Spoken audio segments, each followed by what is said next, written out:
Di antara deretan doa-doa Nabi Ibrahim yang paling luar biasa adalah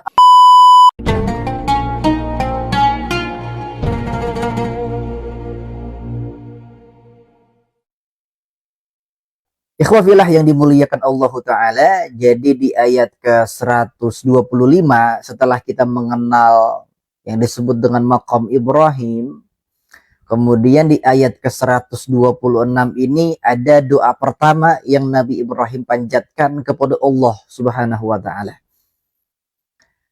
Beliau berdoa, Rabbi ij'al hadza baladan aminan. Ya Allah, jadikanlah negeri ini, negeri Makkah Al-Mukarramah, sebagai negeri yang aman. Masya Allah. Warzuq ahlahu minas samarati man amana minhum billahi wal yawmil akhir. Dan rezekikanlah penduduknya ini daripada buah-buahan dari golongan yang beriman di antara mereka kepadamu dan juga hari akhir. Kita lihat makanya di Makkah itu meskipun mayoritas itu gurun pasir gitu ya, tapi buah apapun gampang kita dapati di sana. Ini menandakan bukti Allah Ta'ala mengabulkan apa-apa yang dulu diminta menjadi doa dari Nabi Ibrahim, kekasihnya Allah Ta'ala, Khalilullah. Ketika Nabi Ibrahim mensyaratkan bahwa agar Allah Ta'ala memberikan rezeki tersebut hanya kepada golongan orang-orang yang beriman, di sini Allah Ta'ala agak sedikit membantah, meluruskan dari kalimat Nabi Ibrahim. Qala wa man kafara fa umatti'uhu qalilan. Itu kalau dalam tafsirnya, a'akhluqu syai'an wa lam arzuquhum. Wahai Ibrahim, apakah aku menciptakan sesuatu kemudian aku tidak memberikannya rezeki? Seakan-akan nggak boleh begitu. Tetap orang-orang yang belum beriman kepada aku sekalipun, tetap aku berikan rezekinya. Nah, Masya Allah. Bayangkan betapa tanggung jawabnya Allah kepada kita semua yang telah diciptakan. Jadi kita semua ini yang telah diciptakan Allah, kita nggak perlu takut, kita nggak perlu khawatir. Sebab Allah berkewajiban, Allah pasti bertanggung jawab untuk memenuhi segala rezeki yang kita butuhkan.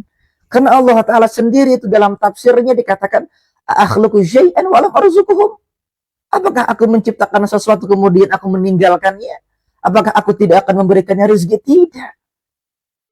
Allah Ta'ala itu maha pemberi, maha mencukupi rezeki. Nggak mungkin ada orang itu nggak diberikan rezeki oleh Allah Ta'ala. Maka diluruskan apa yang menjadi pemikiran dari Nabi Ibrahim. Apa yang menjadi pemikiran Nabi Ibrahim diluruskan oleh Allah Ta'ala. Inilah pentingnya kita bertauhid dengan bingkai tasawuf. Untuk menghormati orang lain, menganggap orang lain, memuliakan orang lain, itu cukup satu. Memandang mereka sebagai ciptaannya Allah Ta'ala.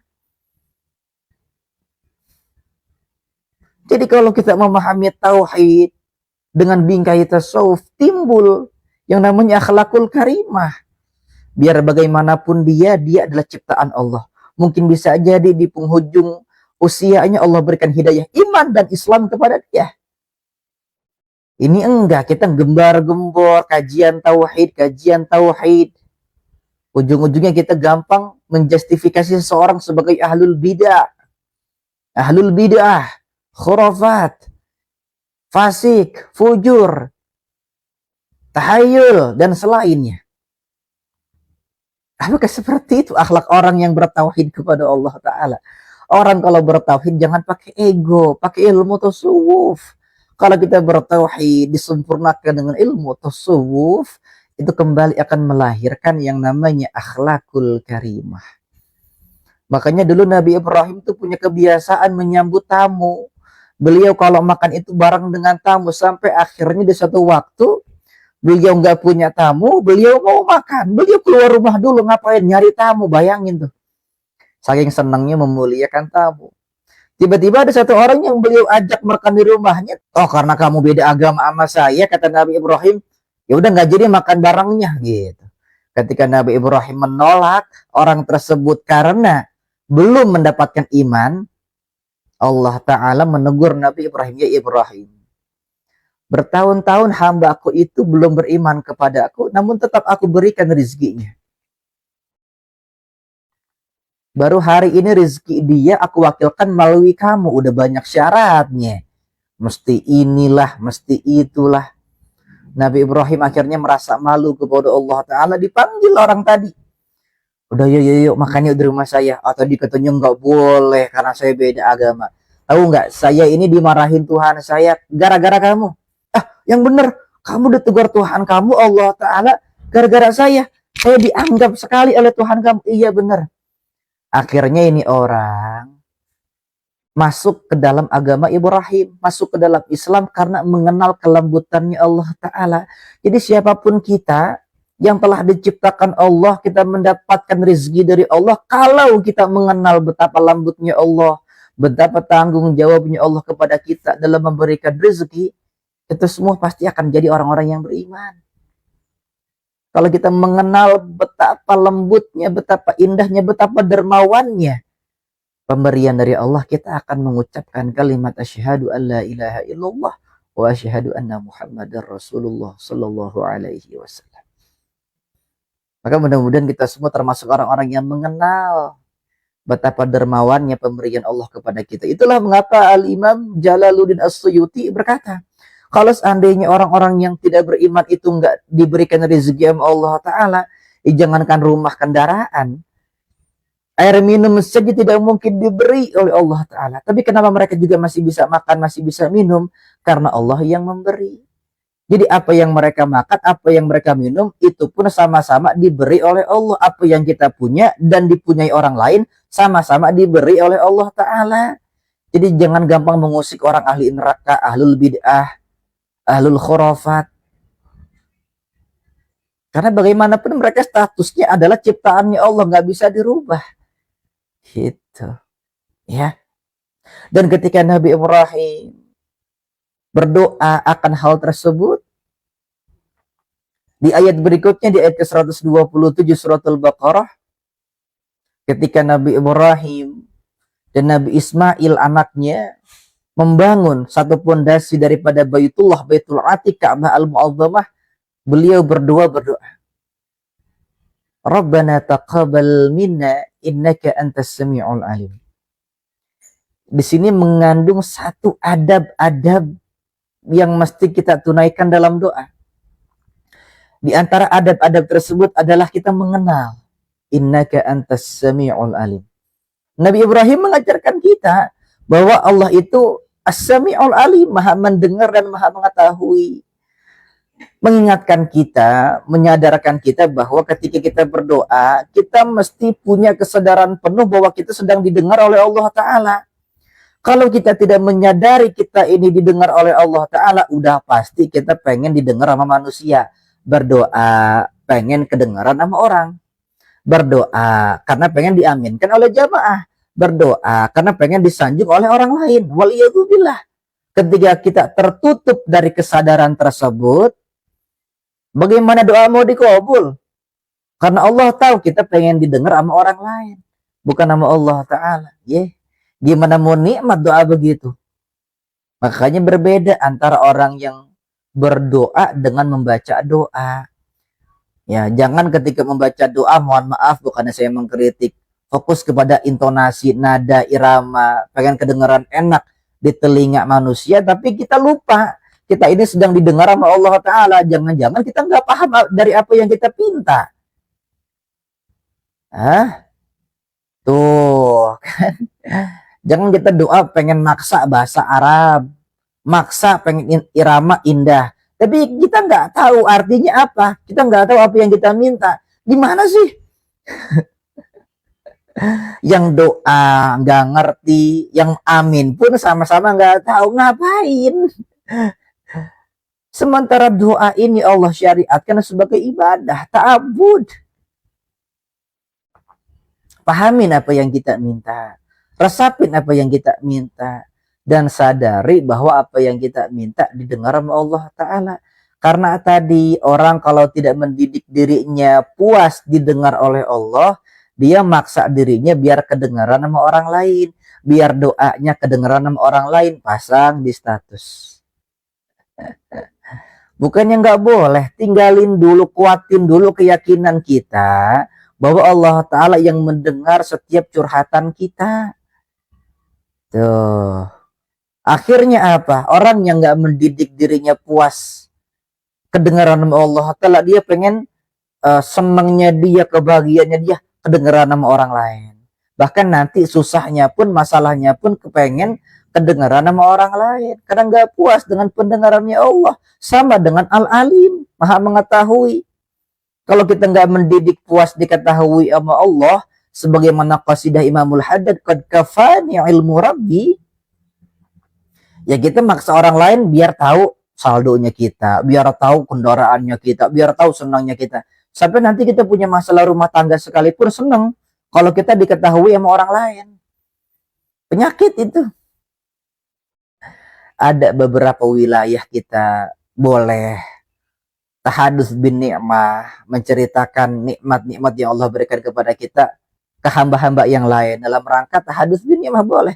Tapi ada wilayah-wilayah cuma Allah yang tahu privasi kita, seperti masalah, ya, ujian, trouble, cukup Allah aja yang tahu. Sebab ketika manusia tahu kitanya lagi susah, kebanyakan mereka bukannya prihatin tapi tepuk tangan. Makanya Nabi Ibrahim ngajarin kita, Rabbana innaka antas sami'ul alim. Ya, kalau kita berdoa, kenal dulu Tuhan itu Allah, kita ini hamba. Allah siapa, kita siapa. Kalau status itu terbangun dalam diri kita, oh Masya Allah doa tersebut. Ya. Nah, kemudian orang ini mengambil akhir dari kalimat 128 suratul Baqarah, wa tub alaina innaka antat tawwabur rahim. Dan Nabi Ibrahim, Nabi Ismail tetap meminta agar taubatnya dikabul, diterima oleh Allah Subhanahu wa taala Jalla wa ala. Sebab kenapa? Nabi Ibrahim, Nabi Ismail menjadikan taubat ini menjadi satu rutinitas. Karena saking beliau-beliau ini mengenal azimul maghfirah wa wasi'ar rahmah. Keagungan ampunan Allah dan luasnya kasih sayang Allah Ta'ala.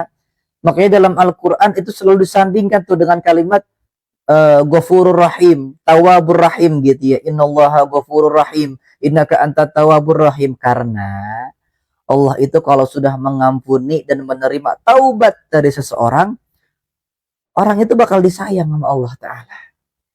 Beda sama kita ya manusia. Yang namanya manusia, lisan maafin, tapi hati masih dendam. Mulutnya maafin, tapi kalau negor buang muka.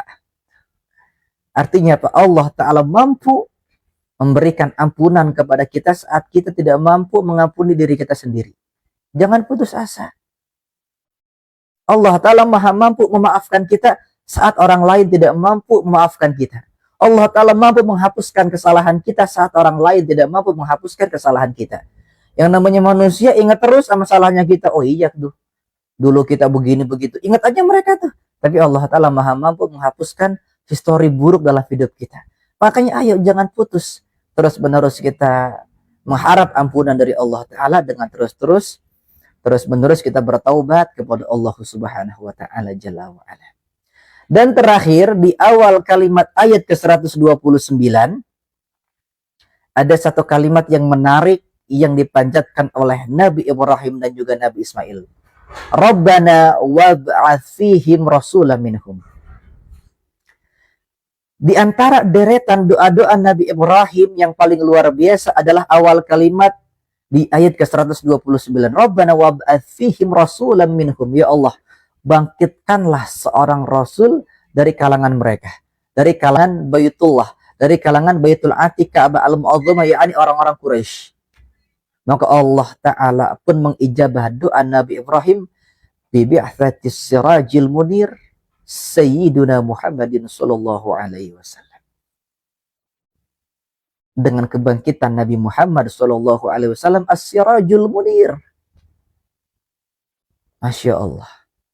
Jadi kebangkitan Nabi Muhammad ini latar belakangnya karena doa dari Nabi Ibrahim.